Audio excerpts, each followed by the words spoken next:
Salut! Aujourd'hui je vous retrouve pour un tag, vous l'avez vu. Alors en fait j'ai mixé deux tags Poké Jeunesse qui sont en rapport avec la Saint-Valentin, enfin avec les romances, tout ça, parce que je voulais faire un tag, ça fait longtemps que j'avais pas fait de tag, et quand j'ai regardé quand j'allais publier cette vidéo, parce que d'habitude je l'attends en avance, je me suis rendu compte qu'elle allait sortir le 14 février, et je me suis dit bah autant faire un tag en rapport avec le 14 février, donc le Saint-Valentin.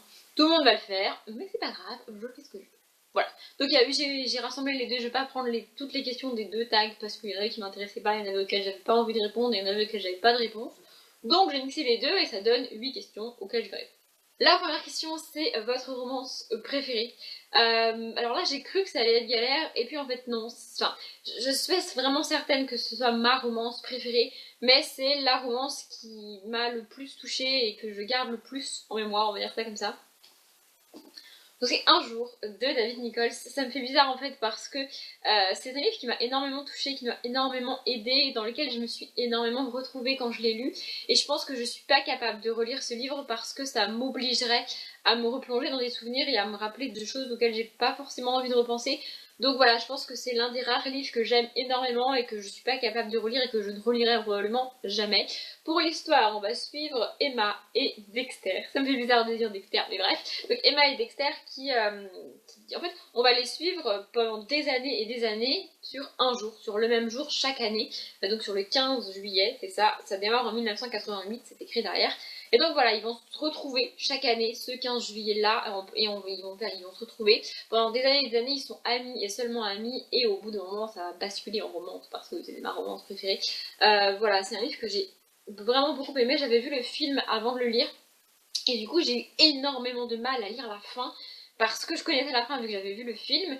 J'avais un vain espoir que la fin soit différente dans le livre, ce qui n'est pas le cas, hein. La fin c'est la même, et elle est absolument horrible.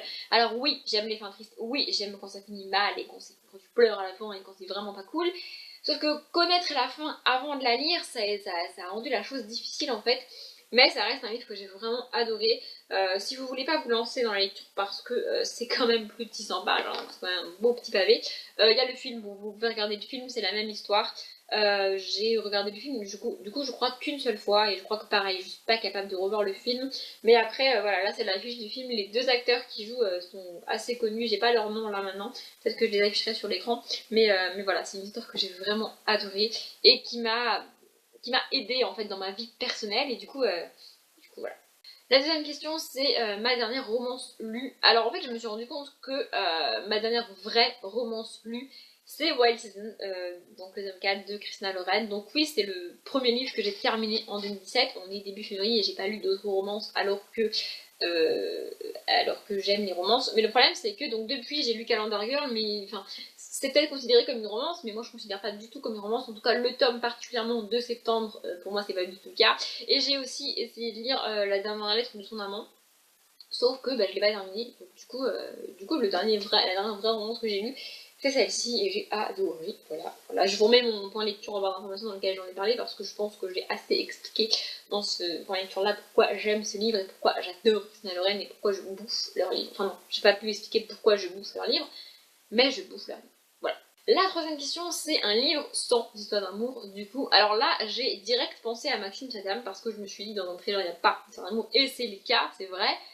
Sauf qu'il y a quand même des couples, et enfin, un livre sans couple, ça n'existe pas vraiment. Du coup, je me suis dit que j'allais me tourner vers les livres pour enfants, car en général, il n'y a pas d'histoire de romance en fait.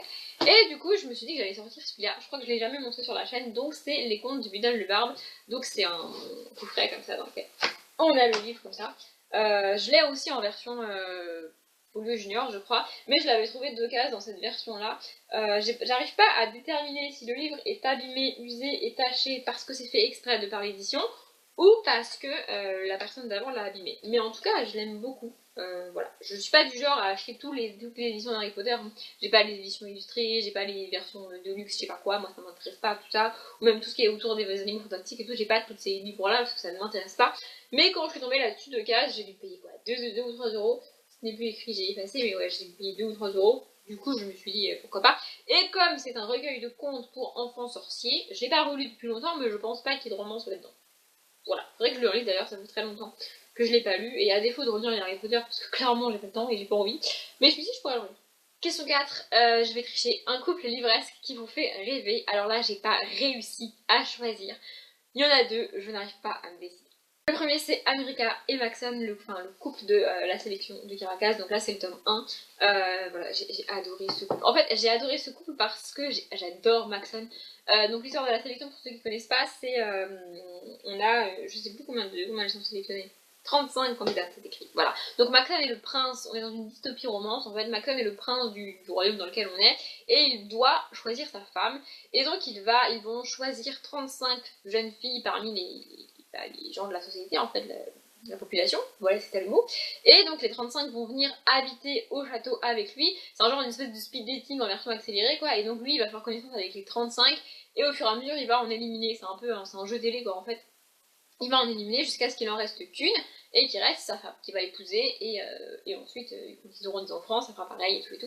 C'est comme ça depuis des générations et des générations, sauf qu'au milieu de tout ça, c'est pas seulement une romance, parce qu'au milieu de tout ça, on a des questions de rebelles, des questions de pouvoir, il y a des gens, il y a des espèces de batailles, de guerres et tout, d'attaques et tout, et enfin voilà, j'ai adoré cette saga, encore j'ai dévoré les 3 tomes, je n'arrive pas à expliquer pourquoi j'ai autant aimé cette saga, parce qu'il y a rien de réellement passionnant et de réellement entraînant, mais moi j'ai adoré. Alors évidemment, l'histoire est racontée du point de vue d'America, qui est l'une des 35 jeunes femmes, du coup, il n'y a pas de suspense, hein. Dès le début du tome 1, on sait que ça va être elle, parce que c'est elle qui nous raconte l'histoire.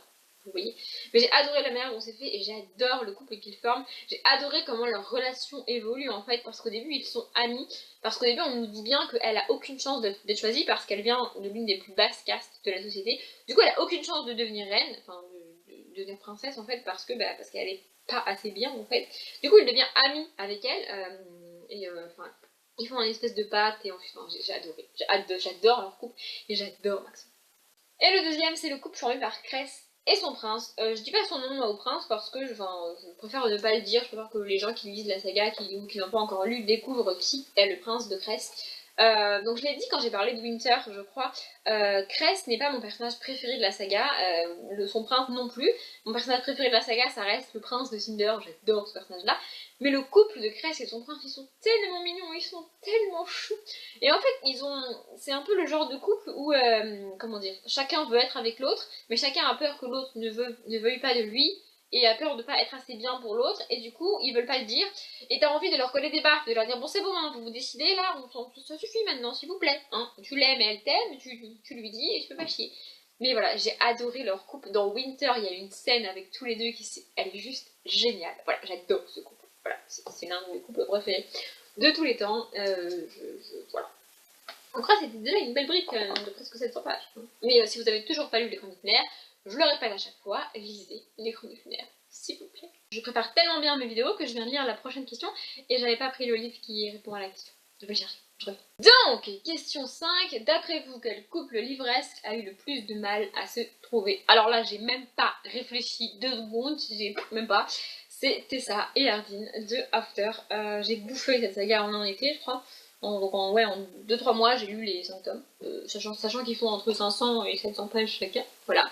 Mais voilà, Tessa et Ardine passent leur temps à s'engueuler, passent leur temps à se séparer alors qu'ils veulent être ensemble. Enfin, c'est une catastrophe, ce couple. T'as envie de leur dire, mais putain, mais bougez votre cul pendant les 5 tomes. C'est d'ailleurs la principale critique qui est faite à la saga, c'est que c'est très répétitif et qu'au bout d'un moment, ça en devient marre. Sauf que moi je trouve que le fait qu'ils s'engueulent à ce point-là, le fait que, comment dire, ils s'aiment tellement qu'ils prennent tout trop à cœur, en fait, ça rend le truc très réel. Et encore une fois, je me suis beaucoup retrouvée dans leur histoire, en fait, malheureusement pour moi.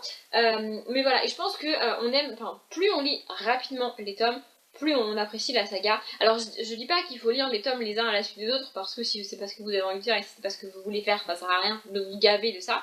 Mais je pense que même si les tomes, donc celui-ci c'est le tome 1 et il fait presque 600 pages déjà.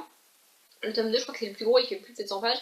Mais je pense qu'il faut les lire en 2-3 jours maxi. Alors oui, je suis consciente que ça fait beaucoup de pages à lire par jour, surtout si comme moi vous lisez pas beaucoup. Mais moi je l'avais lu, donc je l'ai lu quand j'étais chez moi à la maison.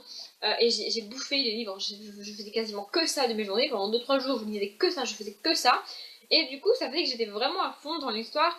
Et que comme ça ne s'étalait pas sur 1 semaine, 2 semaines, 3 semaines ma lecture, et bah ça me dérangeait moins qu'il passe leur temps à s'engueuler. Je sais pas comment l'expliquer, mais vu que j'étais vraiment à fond dedans, ça me gênait moins qu'au bout d'une semaine de me dire putain ça n'avance pas quoi, j'ai lu 200 pages et ils en font même point qu'au début, vous voyez.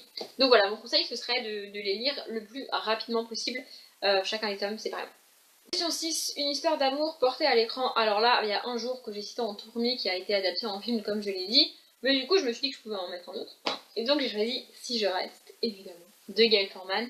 Je pense que c'est l'une des plus belles histoires qui a été... Enfin, en plus, le film est juste magnifique. Il y a aussi des auteurs au contraire, mais je préfère parler de Si je reste pour vous rappeler, encore une fois, au cas où vous n'avez pas vu une vidéo, que si vous avez lu Si je reste, ou même si vous avez vu le film, eh bien, il faut lire le tome 2, qui est... Merde. Qui est Là où j'irai, c'est ça, Là où j'irai. Il faut lire le tome 2. Moi, j'ai préféré le tome 2. Je suis d'ailleurs extrêmement triste que le tome 2 ne soit pas adapté en film, mais c'est pas grave. Voilà, je fais avec. Il y a mon prénom décrit dedans. Ah oui, parce que je les ai prêtés à ma cousine. Bref, on s'en fout. Mais voilà, il faut regarder. Si vous n'avez pas lu, si vous voulez pas lire le livre, vous pouvez regarder le film parce que c'est la même histoire et que c'est vraiment magnifique. Moi, je suis allée comme d'hab, voilà. Et si vous avez lu le tome 1, et bien lisez le tome 2, s'il vous plaît. Question 7. Quelle histoire d'amour vous a le plus bouleversé? Et là, pour la seule fois du tag, je vais citer un classique, mais c'est l'une des histoires qui m'a le plus touchée. Alors non, c'est pas Hamlet, voilà, parce que je vois venir déjà, hein. C'est La princesse de Clèves de Madame de Lafayette. Je l'ai lu en fin 2016 parce que c'était mon classique pour l'automne 2016, je crois. Et j'ai adoré. J'ai eu un peu de mal à le commencer parce que c'est du vieux français. Enfin, je suis pas vraiment sûre que ce soit du vieux français, mais il y a des tournures de phrases dans ce livre auquel on n'est pas, enfin auquel moi, en tout cas, je suis pas habituée. Et je pense que si on lit pas de classiques assez régulièrement, ça demande un temps d'adaptation de lire ce livre-là. Mais au bout d'un moment, je me suis laissée emporter par l'histoire et j'ai presque oublié l'effort que j'avais à fournir pour lire les phrases et pour assimiler les phrases en fait. L'histoire. Donc, c'est l'histoire de Mademoiselle de Chartres, je crois. Je crois que c'est ça son nom à la base parce que j'ai pas de résumé derrière. Voilà.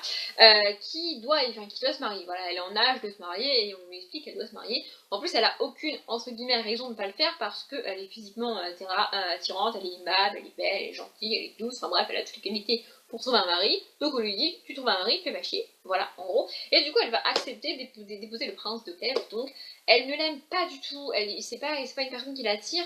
Mais elle se dit qu'elle pourrait tomber sur pire. En fait, elle se dit qu'il est gentil, il est sympa, il a pas l'air d'être un mari complètement tyrannique, et que comme elle lui plaît, il sera doux avec elle, enfin il sera attentif. Et du coup, elle se dit, je pourrais tomber sur pire, je dois me marier, autant me marier avec lui. Et donc elle se marie avec lui. Quelques temps plus tard, je ne sais plus si ça se compte en mois ou en année, elle va rencontrer un homme duquel elle va tomber amoureuse. Et pendant tout le livre, en fait, toute l'histoire est centrée sur le fait que elle en aime un autre, mais elle ne peut pas trahir son mari. Elle refuse de trahir son mari, elle refuse de céder à la tentation et elle s'en veut énormément de ne pas aimer son mari alors que lui l'aime et d'en aimer un autre alors qu'elle devrait aimer son mari. Enfin voilà, c'est tous ces sentiments qui sont mis en avant et j'ai adoré cette histoire, vraiment, vraiment. C'est l'une des histoires d'amour les plus belles que j'ai jamais lues. Et pourtant, c'est presque pas une histoire d'amour, mais voilà, j'ai adoré ça. Je me suis toujours pas renseignée sur ce qu'elle avait écrit d'autre, Madame de Lafayette, mais c'est pas grave, après que je le fasse. Mais voilà, je suis vraiment ravie d'avoir lu ce livre-là parce que même si c'est un classique et même si c'est un peu dur à le lire, c'est pas un classique pour rien en fait, et c'est l'une des plus belles histoires d'amour que j'ai jamais lues de ma vie. Et voilà, moi je vous la conseille vraiment, j'ai adoré. Et la dernière question, j'y tenais, c'est une romance à conseiller aux gens qui ne lisent pas de romance et qui donc n'aiment pas vraiment la romance. J'en ai choisi deux, encore une fois. En fait, j'en ai choisi une qui n'a pas de scène, enfin qui n'est pas érotique, et l'autre qui est un peu érotique parce que je sais que ça peut déranger les gens. Donc la première que je choisis, c'est Ma raison de vivre de Rebecca Novan. En fait, j'ai choisi des romances dans lesquelles la romance, enfin, il n'y a pas que de la romance, il y a autre chose à côté, ce qui fait que si on n'aime pas la romance, on peut se concentrer sur ce qui se passe à côté. Donc ici c'est une trilogie, hein. Là c'est le tome 1 de Rebecca Novan, je ne sais pas si je l'ai dit. Et en fait c'est l'histoire de Emma qui se fait maltraiter par sa tante En fait sa vie se résume à chez elle doit faire le ménage, elle est en gros une femme de ménage, même pire que ça, une esclave, et elle doit satisfaire sa tante et essayer de tout faire pour que tout aille bien, en sachant que c'est pas possible quoi qu'il arrive à se faire engueuler. Et de l'autre côté, elle passe tout son temps au lycée, parce que plus elle passe de temps au lycée, moins elle passe de temps chez elle. Du coup, elle passe son temps à travailler, elle fait toutes sortes d'activités extrascolaires pour rester au lycée, parce que en fait, elle n'a pas le droit de faire autre chose. C'est le lycée et la maison, elle a le droit d'aller à des fêtes, d'aller au cinéma, c'est très compliqué pour elle de sortir en fait, et de faire des activités qui sont normales à son âge en fait. Et au milieu de tout ça, elle va débarquer Evan. Evan a décidé qu'il voulait, il voulait se rapprocher d'elle, il voulait comprendre pourquoi elle repousse tout le monde, pourquoi elle ne sort jamais, pourquoi elle n'a pas d'amis excepté sa meilleure amie qui s'appelle Sarah. c'est ça. Voilà, il veut comprendre et en fait, il veut percer le mur qu'elle a construit autour d'elle pour se protéger en fait, parce que Emma, pour éviter toute interaction avec tout le monde, se coupe du monde, parce que de toute manière, même si elle a des amis, même si elle a un petit ami, même si elle devient populaire, même si elle a un groupe d'amis autour d'elle, elle n'aura pas la possibilité de les voir. Du coup, elle s'est dit que s'isoler, c'était la solution, mais Evan, il a décidé que ça se ferait pas comme ça. Voilà, c'est un livre extrêmement touchant, extrêmement dur à lire parce que ce que sa tante lui fait est détaillé et est vraiment pas cool. Mais voilà, du coup, pour ceux qui n'aiment pas les romances, c'est vachement bien parce que la romance n'est pas centrale, même si elle a une place importante. Et le deuxième, je pense que je vous en ai assez bassiné comme ça en 2017 avec, c'est L'Infini plus 1 d'Amy Harmon. Donc c'est une romance, il y a, si je me trompe pas, il y a 2-3 scènes de sexe. Hein. Enfin après, comme moi ça me dérange pas, je ne le relève pas forcément qu'il y a, mais je pense que pour les gens qui n'aiment pas ça, vu que ça les dérange, ils s'en rappellent plus, mais je crois qu'il y en a. Et en fait c'est l'histoire de Finn et Bonnie qui vont faire un road trip à travers les États-Unis. Et du coup en fait si on n'aime pas la romance, je l'ai déjà dit, hein, mais si on n'aime pas la romance, vu qu'on est en voyage, en fait c'est avant tout un voyage et une fuite en fait. Ils vont chacun fuir quelque chose et du coup ils vont se mettre dans une espèce de road trip à travers les États-Unis. Et oui, ils vont se mettre ensemble, oui, il va y avoir une romance entre les deux, mais c'est pas que de la romance comme ça peut être le cas pour After par exemple, ou pour les Love Games ou pour d'autres sagas comme ça. Là c'est pas que de la romance et du coup pour ceux qui aiment pas la romance, ils ont autre chose en fait, il y a autre chose qui est développé, il y a autre chose à quoi se raccrocher entre guillemets dans le livre, ce qui fait que la romance peut mieux passer pour ceux qui aiment pas. Et pour ceux qui aiment les romances, c'est aussi bien, moi j'ai adoré. Voilà, ma vidéo est terminée, j'espère que j'ai réussi à faire une vidéo pas trop longue, j'espère que ça vous a plu. Et si vous voulez répondre aux questions vous aussi en commentaire, ce serait bien, ça me permettrait, enfin ce serait bien, j'aimerais bien. Comme ça me permettrait peut-être de découvrir des livres, voilà, donc si vous voulez le faire, n'hésitez pas, ou si vous voulez le faire sur votre blog ou sur YouTube, n'hésitez pas. Et dites-le moi, comme ça je pourrais aller voir, aller lire, et ça serait bien aussi.